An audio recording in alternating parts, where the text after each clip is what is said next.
Alors dans la vidéo précédente, nous avons fait un ensemble de traitements et en particulier pour faire les principales opérations, à savoir créer un élément, enchaînement entre différents éléments et choix des représentants de la liste.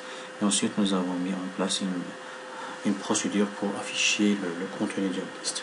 Par contre, jusqu'à maintenant, nous avons tenu en compte le cas où celle-ci on insère dans une liste, c'est-à-dire qu'on a tenu en compte le cas où la liste n'est pas vide.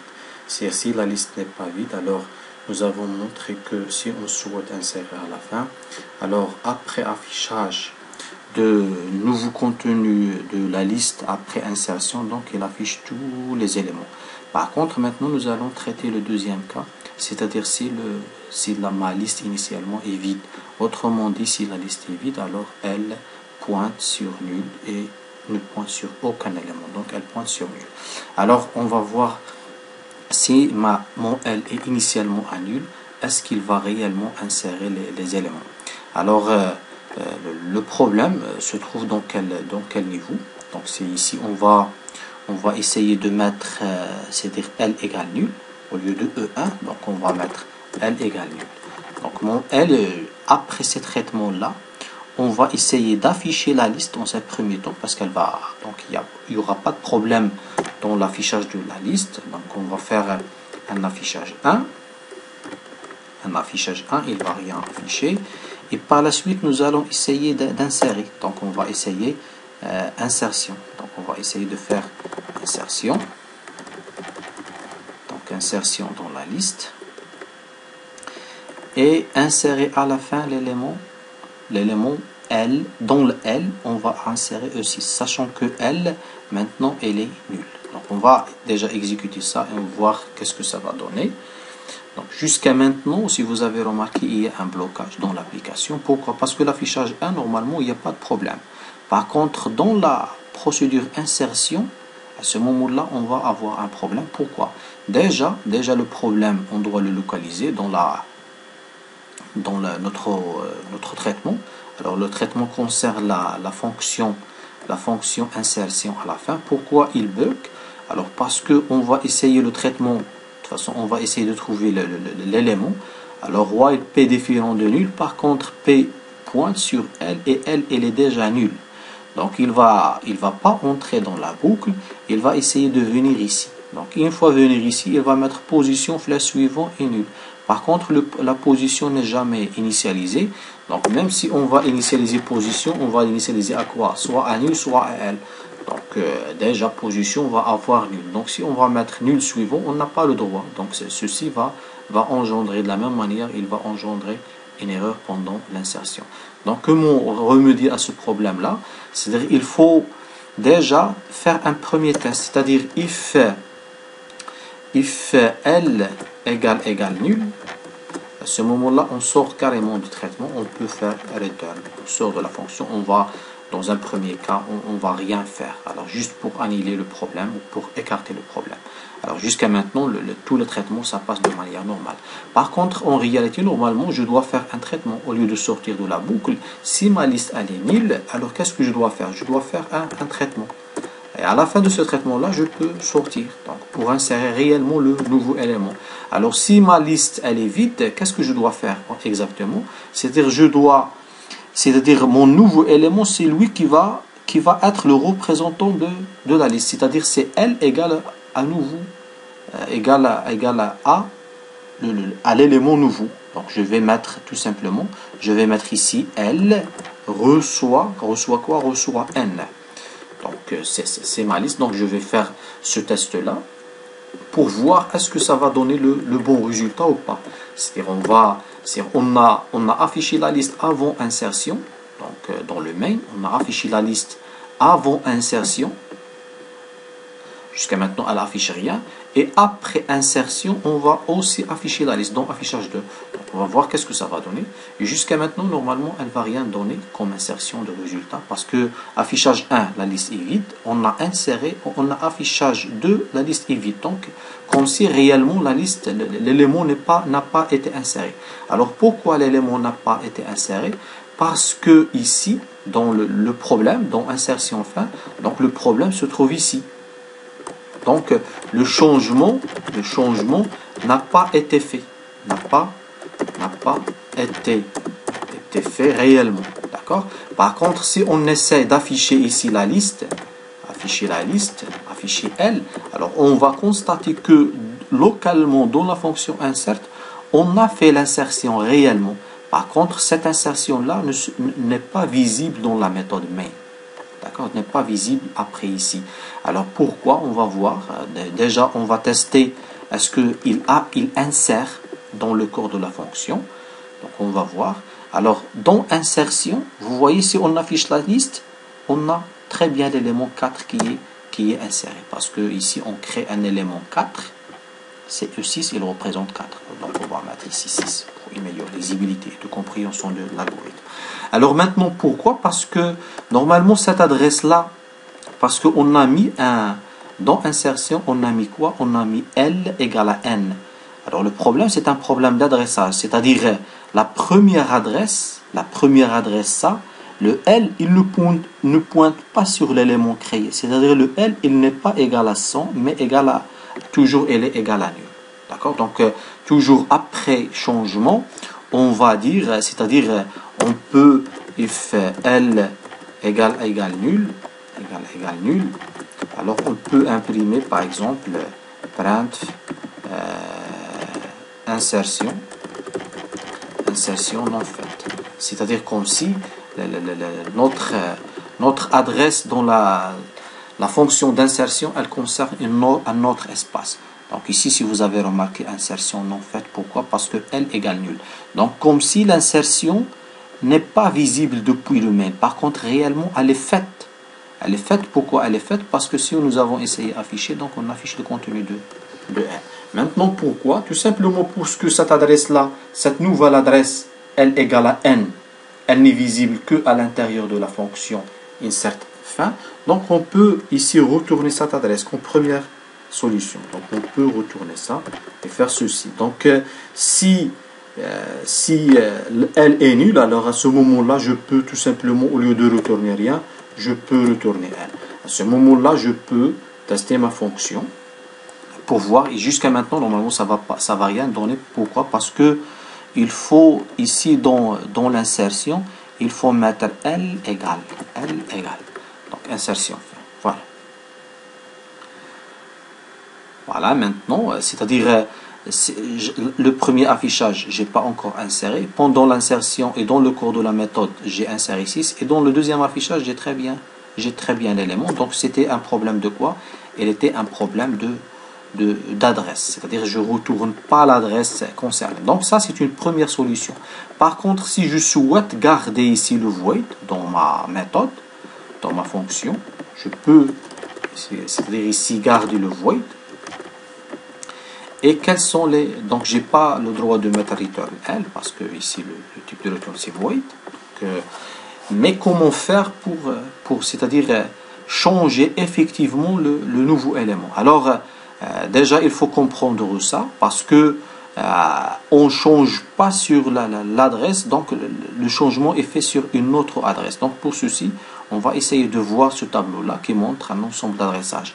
Donc ici, j'ai le main, j'ai le L initialisé à nul, et je crée un nouveau élément, et je vais insérer à la fin certains nouveaux éléments. Donc, en termes d'adresse, j'ai quoi comme élément? Déjà, dans la fonction main, j'ai plusieurs informations. J'ai l'adresse de L qui est, normalement ici, je peux l'afficher. Je peux avoir, par exemple, @100. Par contre, L, normalement, elle est à nul.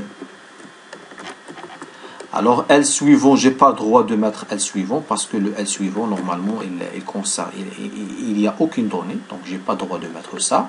Par contre, l'adresse de E, supposons, c'est 150. L'adresse E égale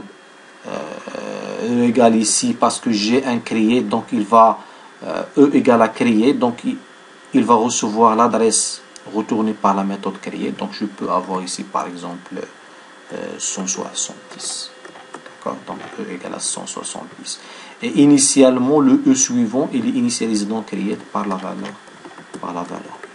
Donc ça, c'est dans le main. Et ceci, c'est avant insertion. Donc avant insertion, j'ai toutes ces informations-là. Maintenant, une fois appelé insertion, qu'est-ce que je vais avoir? L'adresse de L dans insertion, c'est une autre chose. Donc, je peux avoir ici, par exemple, une adresse qui est 200. Et dans L, ici, le L égale à quoi? Égale à nul, parce que j'ai passé nul. L suivant, je n'ai pas le droit de mettre ça, donc déjà, suivant nul, ça n'existe pas. Le N c'est une autre adresse ici, par exemple, égale à 300.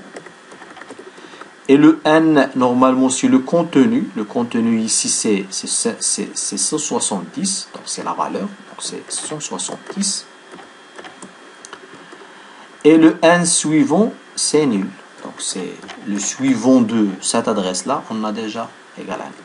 Alors maintenant, ce traitement-là, ou bien ces informations, c'est-à-dire avant de faire N suivant égal à L. C'est-à-dire avant ça, j'ai ces informations-là. Maintenant, après L égale à N, c'est-à-dire comme si j'ai réalisé tout le traitement. Donc le L, il ne va pas changer. L'adresse de L, je vais garder toujours 200. Par contre, dans le L, maintenant, qu'est-ce que j'ai mis à l'intérieur de la fonction insert fin? J'ai mis L égale à N. C'est-à-dire, au lieu de nul, j'ai écrasé. Il va prendre la valeur de N. C'est-à-dire, il va prendre la valeur 170. L suivant égale à quoi? Toujours dans le main. Parce que L suivant, c'est N suivant, c'est nul. Alors, l'adresse de N, il ne va pas changer. Il va avoir toujours la 300. Et le N, c'est toujours 170. Il n'y a jamais N égale à quelque chose, donc je n'ai pas écrasé. Et N suivant, bien sûr, égale à nul. Donc, si j'affiche ici à l'intérieur le contenu de L, qu'est-ce que je vais avoir? Parce que maintenant, le L, il y a une adresse. Il n'y a pas nul. À l'intérieur de insertion, j'ai une adresse. Donc, si je vais afficher, à ce niveau-là, je vais afficher 6. D'accord? Par contre, une fois sortir, c'est-à-dire de la fonction insertion, qu'est-ce que je vais avoir après la fonction après insertion? Ici, après insertion. Donc, qu'est-ce que je vais avoir comme information? L'adresse de L, elle ne va pas changer. Je vais avoir 100.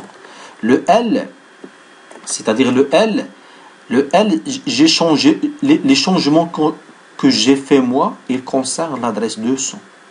Donc, l'adresse 200 contient 170. Par contre, l'adresse 100, il contient toujours nul. D'accord? Donc, L suivant, j'ai toujours pas le droit de le mettre parce que je vais garder nul. Et E, il va avoir ces mêmes informations. Il n'y a pas d'influence ici pour le E. Ici, je vais avoir, de la même manière, je vais avoir 170. 170. Donc 170, et ici le suivant égale à nul. Alors pour changer, pour faire un changement effectif après l'appel de modification, il faut faire quoi? Il faut faire un passage par adresse. C'est-à-dire, ça c'est le contenu. Mais pour faire un changement réel, il faut passer l'adresse. Donc ici j'ai déjà L. Il faut faire insertion fin, mais dans l'adresse de L. Alors à ce moment-là, quelles sont les informations que je vais avoir ici? Je peux garder les mêmes informations. D'accord? Donc je peux garder les mêmes informations de tout à l'heure. Donc toutes ces informations-là, je peux faire tout simplement un copier-coller. Voilà, je peux faire ça. Alors ici, je garde la même chose. Donc voilà. Voilà, donc je garde la même chose de tout à l'heure, ici dans le main. Mais après, dans la méthode insertion, j'ai maintenant en plus de L, j'ai aussi étoile L, parce que j'ai double pointeur. Alors l'adresse, ça, je peux dire que ici, je peux avoir 200. De la même manière, ici, L, maintenant, L égale à quoi? L égale à 100, parce que j'ai passé cette adresse-là. Alors, le contenu de L égale à quoi? Égale à nul. Jusqu'à maintenant, avant de faire ça, j'avais L égale nul parce que j'ai passé son contenu, c'est-à-dire le contenu de son égale à nul. Donc, le contenu de son égale à nul. Et L suivant, bien sûr, j'ai pas le droit de le mettre. Pourquoi? Parce que jusqu'à maintenant, j'ai pas de suivant, j'ai nul. Alors, le N ici, c'est... Son adresse est relative à la fonction insertion fin. Je peux mettre ici par exemple 300 comme tout à l'heure. Et le N ici, son contenu c'est 170, c'est ça. Et le suivant c'est nul. Alors, après l'affectation de L égale à N, étoile L égale à N, qu'est-ce que je vais avoir? Bien sûr, là, cette adresse-là, elle ne va pas changer. Et vous pouvez, pour tester ces informations-là, vous pouvez faire un affichage soit dans la fonction main avant et après l'appel de insertion. Et ici, dans la fonction insertion, vous pouvez faire des imprimés de toute façon, vous pouvez imprimer à l'écran toutes les informations avant ce traitement-là et après le traitement c'est pour remplir un tel tableau et pour comprendre comment ça se passe la communication entre la méthode ou bien la fonction main et la procédure insertion fin. Alors ici le L elle est égal à 100, on n'a pas changé, on n'a pas mis quelque part L égale, par contre on a mis étoile L égale à quoi? Égale à N. Étoile L égale à N et le N égale à 170. Donc dans l'adresse 100, je vais mettre quoi? Je vais mettre l'adresse 170. Alors L suivant égale à quoi? Le L suivant égale à nul, parce que c'est le suivant de 170. L'adresse de N ne va pas changer. Ces informations ne vont pas changer. 300. Ici, le N égale à 170. C'est une adresse 170. Ici, le N suivant, normalement, c'est nul. Maintenant, puisque j'ai changé dans cette case-là, vous voyez, donc dans cette case-là, j'ai mis l'adresse 170. Donc ici, dans cette case L, au lieu de nul, donc qu'est-ce que j'ai mis? J'ai mis 170. Alors c'est un passage par adresse. Par contre, le L, il ne va pas changer. Le L suivant, c'est le suivant de 170, c'est nul. Et ici, le E, je vais avoir les mêmes informations. C'est-à-dire ici, c'est 150. Donc je peux mettre 150.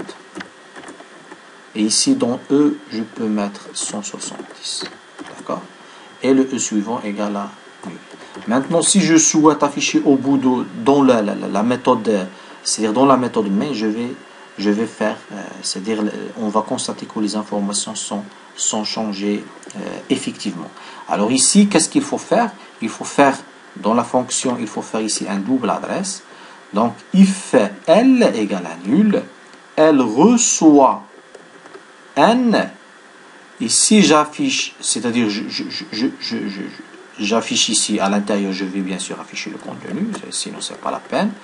Et par la suite, sinon, si elle n'est pas nulle, alors le traitement, ça passe comme la manière précédente, c'est-à-dire, il n'y a pas affectation de la tête de la liste, et à ce moment-là, il n'y a pas de problème. Parce qu'une fois faire L égale, à ce moment-là, il faut faire attention, parce que tu es en train d'écrire dans la tête de la liste, et pour faire une modification effective, il faut faire un passage par adresse. Seulement si je suis en train de modifier la tête de la liste. Alors maintenant, il faut changer l'ordre de l'appel de insert fin. Alors, dans l'insertion de fin, il faut tout simplement faire un passage de l'adresse. Et voilà. Donc, si je souhaite afficher, bien sûr, je vais ici le P égale, oui, bien sûr, le P. Ici, dans l'insertion de fin, le P égale à étoile L. Le P, bien sûr, égale à étoile L. Et position égale à étoile L. Voilà, donc ça c'est le reste c'est bon. Alors ici, qu'est-ce que je dois passer? Élément L. Non, ici, parce que la méthode insert, elle ne retourne rien. On a changé à void, donc il faut éliminer. Voilà, maintenant, après l'affichage, on constate que malgré la liste est nulle, on raye ici l'insertion à la tête de la liste. Donc ici, je peux insérer un ensemble d'éléments de la même manière. Par contre, dans la suite, E1 par exemple, E2, E3, E4. Maintenant là, le premier bloc de insert fin est appelé seulement dans la première insertion. Sinon, dans les autres insertions, c'est le deuxième bloc qui est appelé. Alors, c'est ce bloc-là. Le premier bloc est appelé seulement si la liste est nulle. Par contre, sinon, j'insère toujours à la fin. Donc, si on va tester maintenant, on va constater que ma liste, elle contient un nom sans, voilà, il y a un problème ici, attendez, parce que si jamais je relis le même élément, je l'insère deux fois, alors à ce moment-là, je peux avoir problème. Alors ici, insertion dans la fin E6, E1, afficher L, normalement, il n'y a pas de problème, L, E6, E1, E2, E3, E4, alors, Ici, E1 suivant E2, E2 suivant E3, E3 suivant. Ah, parce que j'ai déjà fait l'enchaînement ici, donc il faut éliminer cet enchaînement-là.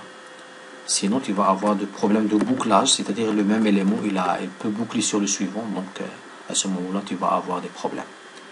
Voilà, maintenant, je réussis à afficher le contenu de ma liste, tout en garantissant le fait que si ma liste, elle est vide, je peux faire des traitements, d'accord, pour faire l'insertion, d'accord, au début de la liste.